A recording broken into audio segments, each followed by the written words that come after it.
ಈಗ ನಮ್ಮ ಫ್ಯಾಮಿಲಿಯ head parallelogram ಬರ್ತಾರೆ. ನನ್ನ ಹೆಸರು ಪ್ಯಾರಲೋಗ್ರಾಮ್ ಅಂತ. ಪ್ಯಾರಲೋಗ್ರಾಮ್ ಅಲ್ಲಿ opposite sides equal and parallel ಆಗಿರುತ್ತೆ. Diagonal bisect each other.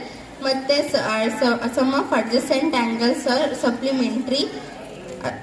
Next ನನ್ನ ತಂಗಿ ಬರ್ತಾ ಇದ್ದಾಳೆ. ಅವಳು ನೋಡೋದಕ್ಕೆ ತುಂಬಾ ಅಚ್ಚುಕಟ್ಟು. ಅವಳ ಹೆಸರು ಚೌಕಟ್ಟು. ನನ್ನ ಹೆಸರು ಸ್ಕ್ವೇರ್ ಅಂತ. ನನ್ನಲ್ಲಿ all sides are equal and diagonals equal. ಆಮೇಲೆ ಎಲ್ಲ ಆಂಗಲ್ಸ್ 90 ಡಿಗ್ರಿಗೆ ಈಕ್ವಲ್ ಆಗಿರುತ್ತೆ. ಆಮೇಲೆ ಡಯಾಗ್ನಲ್ಸ್ ಬೈಸೆಕ್ಟ್ ಈಚ್ ಅದರ್. ಇವಾಗ ನನ್ನ ತಂಗಿ ರೆಕ್ಟ್ಯಾಂಗಲ್ ಬರ್ತಾಳೆ. ನನ್ನ ಹೆಸರು rectangle. Properties of rectangle: diagonals are equal and parallel.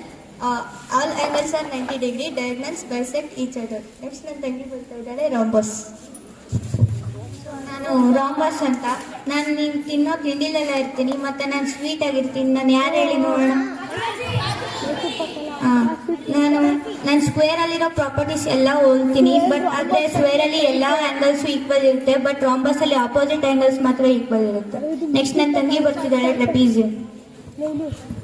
ನನ್ನ ಹೆಸರು ಟ್ರೆಪೀಸಿಯಂ. ಇದರಲ್ಲಿ ಫೋರ್ ಸೈಡ್ ಇರುತ್ತೆ. ಇದು ಕ್ವಾಡ್ರಿಲ್ಯಾಟ್ರಲ್. ಮತ್ತೆ 4 ಆಂಗಲ್ಸ್ ಇರುತ್ತೆ. ಆಪೋಸಿಟ್ ಆಂಗಲ್ಸ್ ಆರ್ ಪ್ಯಾರಲಲ್ ಅಷ್ಟೇ. ನನ್ನ ತಂಗಿ ಇವಾಗ ನನ್ನ ಕೊನೆ ತಂಗಿ ಬರ್ತಾ ಇದ್ದಾಳೆ. ಅವಳನ್ನ ಎಲ್ಲರೂ ತಲೆ ಎತ್ತಿ ನೋಡ್ಬೇಕು. ಏಕಂತಂದ್ರೆ ಎಲ್ಲ ಮಕ್ಳಿಗೂ ಅವಳು ಕಂಡ್ರೆ ಇಷ್ಟ. ಅವಳನ್ನ ಆಕಾಶದ ಎತ್ತರಕ್ಕೂ ಆರಿಸ್ತಾರೆ.